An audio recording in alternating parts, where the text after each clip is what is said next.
მოგესალმებით, მე ვარ ბესიკ თუთბერიძე და დღეს მინდა გესაუბროთ ჩემს ყველაზე საყვარელ თამაშზე. ეს არის Elder Scrolls-ის ფრენჩაიზის მეხუთე ნაწილი Skyrim-ი. Skyrim-ი არის ითვლება თამაშების ისტორიაში ერთ-ერთ ყველაზე გავლენიან თამაშად და ეხლა მოგიყვებით რატომ არის ასე. მივხვდით, რომ თავის სერიებში მეხუთე გამოშვება არის, რეალურად ეს არის ის გამოშვება, რომელმაც მოახდინა ამ ფრენჩაიზის თლიანად პოპულარიზაცია მთელ მსოფლიოში და შევიდა ისტორიაში როგორც ერთ-ერთი ყველაზე გავლენიანი თამაშების ისტორიაში. Skyrim-ი არის ფენტეზის ჟანრის თამაში, არის ასევე თავისუფალი, ანუ სადაც გინდა იქ წახვალ, როგორც გინდა ისე მოძრაობ და ზუსტად ეს თავისუფლება არის ერთ-ერთი მთავარი მანიშნებელი იმის თუ რატომ არის ეს თამაში ეგეთი გამორჩეული. სიუჟეტი არის შედარებით მარტივი, ხდება მოგონილ კონტინენტზე, ტამრიელზე, მოგონილ ქვეყანაში Skyrim-ში, სადაც დრაკონები გაცოცხლდნენ და ადამიანებს ხოცავენ და შენ უბრალოდ ხარ რჩეული მებრძოლი რაინდი, რომელმაც უნდა ეს გადაარჩინო სამყარო დრაკონებისგან. თითქოს ერთ შეხედვით ყველაფერი მარტივად არის, მაგრამ ეგრე მარტივადაც არ არის. პირველ რიგში თამაში გაძლევს საშუალებას, რომ აირჩიო 1000-დან ერთ-ერთი, რაც თავიდანვე გვაძლევს უნიკალურობის შეგრძნებას. სახელს ჩვენ თვითონ ვარჩევთ, სქესს ჩვენ თვითონ ვარჩევთ, ფერის თვალსაც და ულვაშსაც ჩვენ თვითონ ვარჩევთ და ყველა რასაც აქვს თავისი უპირატესობა და შესაბამისად თავისი სიზუსტეც, რაც ასევე კიდევ ერთხელ გვაძლევს უნიკალურობის შეგრძნებას. ასევე არსებობს ძალიან დიდი პრეისტორია, როდესაც უკვე ვიგებთ შემდგომ, რაც თამაშს დავიწყებთ, შუა თამაშში ვიგებთ, რომ ეს არ არის უბრალოდ რაღაც ადგილი, არამედ მთელი ისტორია, იმპერიები, ომები, ღმერთები, დემონები და ამ ყველაფრის ნაწილი ვხვდებით. ეს ინფორმაცია იმდენად ვრცელი არის, რომ რეალურად აი მართლა როგორც დიდი 5 ტომეული რომ უნდა აიღო და წაიკითხო ნელ-ნელა და განიხილო, აი დაახლოებით ისე უნდა მივდგე ამ თამაშს. ეს არ არის რომ უბრალოდ ჩართე გამორთე თამაში. მთავარი პერსონაჟი ვინც არის, ეძახიან დოვაკინს, ეს არის ნიშნავს დრაკონის სისხლის მატარებელ ადამიანს, რომელიც არის ადამიანი, რომელშიც ჩქეფს დრაკონის სისხლი და ეს აძლევს მას განსაკუთრებულ ძალებს. ამის გარდა ჩვენ გვეძლევა თამაშის საშუალება, რომ ვიმოგზაუროთ Skyrim-ის სამყაროში, რომელიც არის საკმაოდ ვრცელი. როგორც იძახიან, არის დაახლოებით მანჰეტენის ზომის რეალურ სამყაროში რომ გადმოვიტანოთ. Skyrim-ი შედგება 9 რეგიონისგან და ამ 9 რეგიონს აქვს თავისი დედაქალაქი და ასევე არის ერთი მთავარი Skyrim-ის დედაქალაქი. და ყველა რეგიონი არის განსხვავებული სხვა რეგიონისგან, რაც გვაძლევს მრავალფეროვნების საშუალებას.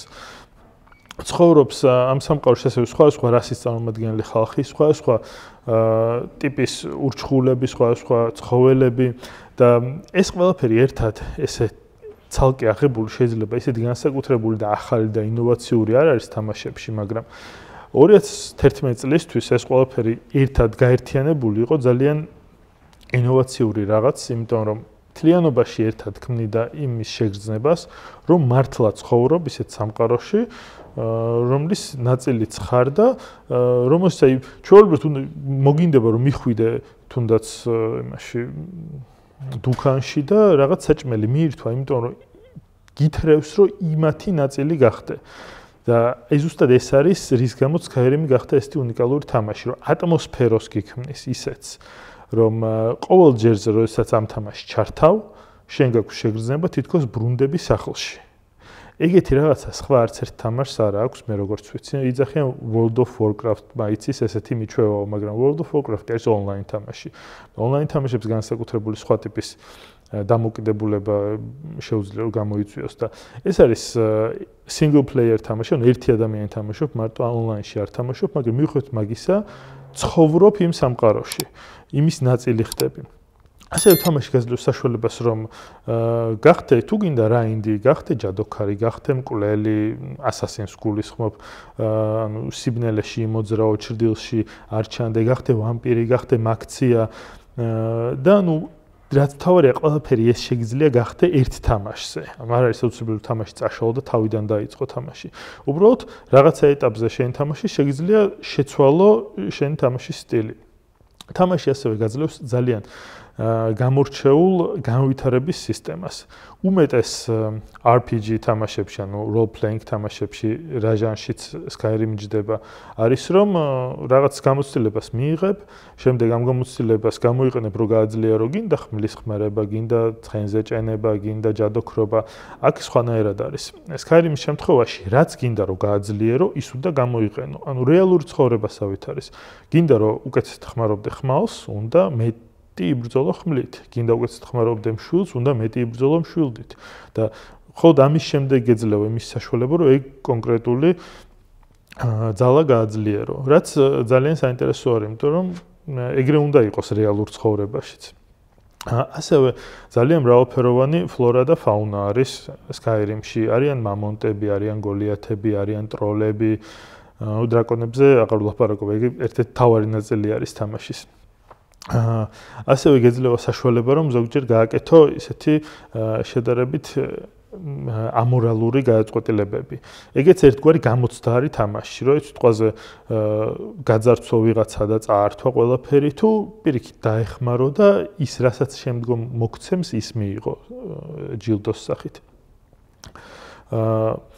კიდევ საინტერესო ნაწილი Skyrim-ის არის თუ როგორ მოქმედებს ბუნება. მაგალითად შეიძლება ხშირად არის მისეირნობ ტყეში და დაინახო როგორ ნადირობს ვეფხვი ირემზე.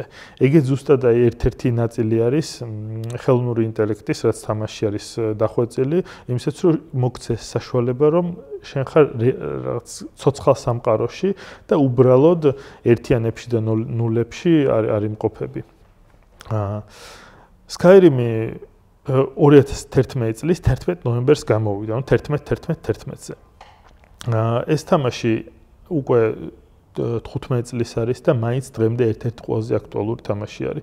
დღემდე ხალხი გიჟივით ელოდება Skyrim-ის შემდეგ ნაწილს, ანუ Elder Scrolls 6, რომელიც ჯერ კიდევ მინიმუმ 2 წელი არ გამოვა. თუ თქვენ გინდათ რომ სიტყვაზე ბავშვებს ათამაშოთ ხოლმე საინტერესო თამაშები, ჩემთვის ერთ-ერთი საკმაოდ კარგი თამაში არის მაგისთვის Skyrim. ოღონდ გაითვალისწინეთ რომ იცის ამ თამაშმა მიჩვევა იმდენად ვრცელი და საინტერესო სამყარო არის. მე ერთ რთულია მოწყდე. ამ თამაშმა კიდევ ის მნიშვნელოვანი წვლილი შეიტანა ზოგადად თამაშების ისტორიაში, რომ თითქმის ყველა ესეთი აი 10-დან 10-ს რო უწერენ, 10-დან 9.5-ს რო უწერენ, ეგეთი ფენტეზი თამაშები რაც გამოვიდა 2011 წლის შემდეგ, ყველა ამ თამაშში იგრძნობა Skyrim-ის გავლენა. იმიტომ რომ Skyrim-მა მისცა საშუალება დაანახა თამაშების დეველოპერებს, რომ ეს ჟანრი არის შესაძლებელი რომ იყოს უნიკალური და ნამდვილად წარმატებული იმისაც რომ რაც შეიძლება მეტმა ადამიანმა მიიღოს მონაწილეობა ამ თამაშების შექმნაში, თამაშში, პოპულარიზაციაში და ასე შემდეგ. დიდი მადლობა ყურადღებისთვის და თუ არ გითამაშიათ ეს თამაში, ჩემი რეკომენდაციაა რომ ითამაშოთ.